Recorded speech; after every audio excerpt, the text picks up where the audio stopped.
तो महाराज की फोटो होंगी तो 4 देवी देवता की होगी। नो ये लड्डू गोपाल है भाई, ये और ये सारा कुछ ये है भाई, हैं। तो नो करे ये मैं नहीं पूजा करते थे, ये बस लड़के घराली करे, मैं नहीं करती, लड़के घराली ये नहीं मानती है सारा। मतलब हमारा मन अभी भी विश्वास नहीं हुआ भाई गुरु बड़ा है कि देवी देवता बड़े हैं, या जिनके हम पूजा करते देवी देवता की, ये तो हमारे अंदर है, ये तो हमारी देह के लिए तरसते हैं। हमारी देह के लिए देवी देवता तो तरस रहे हैं कि हमें मनुष्य देह मिले, और इस मनुष्य देह का फायदा कि आदमी नर नारायण से मिल सकता है। ये इसी देह है, इसमें नर है, ये नारायण से मिल सकता है। यानी कीड़े मकोड़े पशु पक्षी पेड़ पौधे नहीं मिल सकते, ना देवी देवता मिल सकते हैं। सिर्फ आदमी में गुण दिया भगवान ने। वो कहते भाई हम भी मनुष्य बने, हम ये काम करें, भजन करें, और तुम उल्टा हमारी पूजा कर रहे हो। फिर मतलब मानने को इस बात नहीं सोचते, ना ये नाराज हो जाएंगे। तो वो भाई मैं कह भाई जो हो सो, मेरे कोई परवाह नहीं है, कोई भी चक्कर नहीं है। और जिसको मानते हो वही आगे खड़े रहते हैं। हमारे पूज्य परम संत मैनेजर साहब जी महाराज फरमाया करते थे, भाई जिसको आप मानते हो तो वह तो आगे आएगा ही, आपके आगे खड़े हो जाएगा वो तो आगे। जिसको नहीं मानोगे वो आएगा ही क्यों, उसने लेना क्या है बताओ। तो हम उन चीज़ों को मानते भी रहते हैं, तो फिर वो आते रहते हैं। फिर कहते हैं ये आते क्यों हैं, क्योंकि तुम उनको बुलाते हैं तो आते हैं। भाई आप बुलाते हो उनको, मानते हो तो आप। इसका उदाहरण यानी ये कहा जाता है कि भाई जैसे रोटी है, साग सब्जी रख दी है, प्रार्थना करी जाती है सतगुरु पहले तू खा भाई, जो झूठ बचेगी उसको प्रसाद समझ के हम खाएंगे, जो झूठ बचेगी प्रसाद समझ के हम खाएंगे। तो इस तरीके यानी जब लोग जूठा नहीं हो तो प्रसाद नहीं बनता। जब तक रचना करने लग जाए भगवान के। तो एक पंडित जी चला गया किसी घर, तो खाना बनाया परोस दिया पूरा अच्छे से, प्रार्थना करे कि ये सतगुरु मालिक या परमात्मा, या वो गोपाल के जैसा गोपाल नटखट गोपाल कृष्ण भगवान के लिए, तो जी पहला खाना आप करो, जी झूठ बचेगी उसको प्रशासन के मैं खाऊंगा। तो देखते हैं तो कृष्ण भगवान जी प्रकट हो गए, वो खाने लगे उसको, छोटे से थे ना, वो खाने लगे उसको। वो आँख खोलते पंडित, अरे ये नटखट बच्चा फिर आ गया, भोजन को खराब कर दिया इसने, भोजन को खराब कर दिया इसने, ले जा इसको। मगर ऐसे नहीं मानेगा, इसको मैं दूर भेज दिया उसको। दोबारा से बनाती है वो, फिर दोबारा से खाना बनाया और परोसा। फिर वो पंडित जी कहते हैं भगवान सतगुरु पहले खाना आप खाओ, फिर जो झूठ बचेगी प्रशासन के मैं खाऊंगा उसको। तो फिर कृष्ण भगवान खाने लगे उसको आई सोचा भाई ये तो फिर आ गया भाई, ये तो काबू आने का नहीं है जी, ये बच्चा है क्या है, ये क्या आफत है, ये जब भी आगे खड़े हो जाता है खाना खराब कर देता है भगवान का। तो तीसरी बार फिर उन्होंने ऐसे किया, तीसरी बार क्या कि उन्होंने ताले में बंद कर दिया कृष्ण भगवान को। भैया हमने बात का मतलब लेना है इससे। तो जी फिर ऐसे किया, फिर वो ताला बंद एकदम सामने, फिर आके रोटी खाने लगे। तो यूँ करे जी फिर डंडा लेके पीछे पड़ी उसकी माँ जो, न्यूर तो मानेगा नहीं। वो कहने लगा जी मैं क्या करूं, मेरे को पहले बुलाता है फिर मेरे को भगाता है ये, फिर मेरे को पहले क्यों मतलब बुलाता है, मेरे को ही पहले बुलाता क्यों है मेरे को पहले बोलता है कि जी आओ जी खाना खाओ। फिर उसका दिमाग में चलने रहे भगवान का रूप ही है, तो इसमें काम कर रहे भाई, ये तो भगवान का रूप है, ये भगवान ही है तो साक्षात। तो फिर उसे समझ में आई। तो इसका मतलब कहने का भाव यूँ है कि जैसे आप कहीं जाओ भाई, खाना खाना पड़ता है, दुनियादार है ना, तो पहले सतगुरु खिलाइए आप, पहले फिर आप खाइए। जो झूठ बचेगी तुम खाओगे झूठ को, झूठ के पैसे थोड़े लगते हैं झूठ के। भाई नए सिरे से आप थाली मंगवाओगे ना, पैसा तो उसका लगेगा, पैसा तो उसका लगेगा, जो झूठ का थोड़ी पैसा लगता झूठ का। तो इसलिए हमें ये करना है जिससे कि सारा बार सतगुरु चला जाए, भाई मालिक तेरे पे जाए सारा कुछ। मस्ताना जी महाराज फरमा करते तुम्हारे अंदर सतगुरु बैठे हैं, बार उठाने वाला तुम्हारे अंदर बैठे हैं सतगुरु।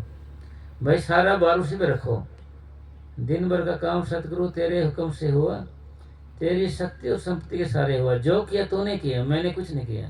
ये सारा बार सतगुरु पे जाता है, तो क्रियामान कर्म नहीं लगता, क्रियामान खत्म कर्म हो जाएंगे हमारे आगे। वह गरीब हो गया, कर्जदार भी हो गया, कर्ज देने।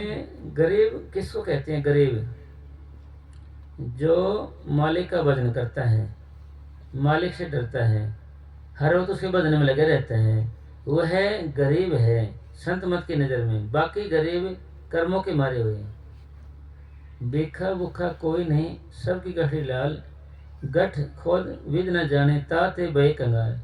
मतलब हम भजन से मन नहीं करते ता कंगाल हैं, ता बात है। नहीं तो भजन करेंगे तो सदगुरु सारी चीज़ें लिए खड़े हैं इसके लिए, कोई इनको रूह बना कर खड़े हो जाते हैं। मस्त वाणी में लिखा हुआ है कि भाई जब कोई भजन पे बैठ जाता है तो सतगुरु किसी रूप आके खड़े हो जाता है, बोल तुझे क्या चाहिए, क्या खाएगा तू, क्या चाहिए तुझे, क्या पहनेगा तो बोल क्या चाहिए था आपको, फिर अपने आप किसी न रूप में खड़े हो जाएगा। पर भक्ति में ही शक्ति है। पर भक्ति करेंगे जब है ना जी, जब मन बिल्कुल उसी में रम जाए उसके अंदर। बैठे बैठे मन कहीं जा रहे हैं कहीं जा रहे हैं, तो ये और का ही भजन कर रहे हैं, औरों का ही भजन कर रहे हैं, तो इन्हीं का असर आएगा, वही आएंगे इसमें। हाँ जी। कर्ज देने वालों ने कहा, या तो कर्ज चुका या गांव छोड़ दे। हाँ लोगों ने कहा, फिर से सुल्तान का पीर खाना बना ले। हाँ भाई, लेने देने वाले बोले भाई चाहे तो मेरा कर्जा दे या फिर जमीन बेच, हमारा हिसाब कर। और लोग मजे लेने वाले बहुत होते हैं भाई, ये तो पीर का फिर बना दे मंदिर, तेरे काम सही हो जाएंगे सारे, फिर सब कुछ ठीक हो जाएगा। लेकिन भाई मंज ने अपने निश्चय पर अड़ रहा और गांव छोड़कर बाहर रहने लगा। हाँ फिर गांव में छोड़ दिया उन्होंने, गांव। हाँ जागे। एक लड़की, एक खुद और एक स्त्री। हम्म, अब जमींदारों को और काम भी नहीं आता। बेचारा बाहर से घास लाता, उसे बेचकर पैसे कमाता और गुजारा करता। यानी मतलब सतगुरु के लिए, मतलब वो घास खोद रहे हैं सतगुरु के लिए, वे सतगुरु के लिए घास खोद रहे हैं, सतगुरु भी बाहर चले गए भक्ति के लिए। मतलब भक्ति त्याग की है, त्याग की है भक्ति। हमने क्या त्याग किया बताओ भाई, हमने किसी का त्याग किया? हमने तो कुछ त्याग ही नहीं किया अभी तक, और हमारे पास कुछ भी नहीं है, और फिर भी हमारे अंदर घमंड है। जिंदगी जंड है फिर भी घमंड है, भाई जिंदगी भी खराब है, बीमारी से सारा कुछ है, फिर भी घमंड है हमारे अंदर। भाई है भी कुछ नहीं हमारे पास। मीरा के पास था ना सारा कुछ है, तो रानी थी भाई, उसके पास तो सारा कुछ है, त्याग तो उसका था, ये हमारे पास तो कुछ है नहीं। तो हमारे पास कुछ है भी नहीं, फिर भी देख लो हमारे अहंकार देखो जी। तो स्वामी जी महाराज ने लिखा है कि एक थोड़े से सामान के लिए भिखारी, छोटी छोटी चीज़ों के लिए, वस्तु के लिए, रुपये पैसे के लिए कितना गरीबी धारण करता है, कितना दीनता धारण करता है। और आप मालिक से मिलना चाहते हो, आपके अंदर तो एक भिखारी जितनी भी दीनता नहीं है, भिखारी जितनी। भिखारी की आंखें होती है फिर टेढ़ी टेढ़ी कर रहता है, पैर भी होते फिर टेढ़े टेढ़े चलता है। सोचा भाई इसके पास कुछ है नहीं तो दे दे इसको, कितनी नाटकबाजी करेगा, कितने अगले को आशीर्वाद देगा, भाई तेरे मालिक ये कर देगा ये कर देगा, जैसे भगवान इसकी मानता है, जैसे भगवान इसकी कई में है, इतनी बोलेगा ऐसे। तो कहने का भाव ये है कि भाई हम मालिक से मिलना चाहते हैं, भगवान की ओर जा रहे हैं, तो हमारे अंदर दीनता नम्रता जरूरी है। और भगवान किसको कहते हैं? जिसमें दीनता नम्रता ज़्यादा हो। फिर मस्ताना जी फरमाया करते थे भाई परमात्मा कोई हाथी नहीं घोड़ा नहीं, वह प्रेम है, जिसके अंदर भगवान आ जाता है उसके अंदर प्रेम आ जाता है। गुरुवाणी में लिखा है कि प्रेम पदार्थ नाम है भाई, माया वो विनाश। यानी प्रेम क्या है? नाम ही है। God is love, love is God, यानी भगवान ही प्यार है। यानी जिसके अंदर परमात्मा आ जाता है उसके अंदर प्रेम आ जाता है, यह पहचान है। अगर उठते कौन ही मर रहे हैं, खुड़का तुम करे भाई हमने श्री राम का क्या करना है, भगवान का क्या करेंगे इसका।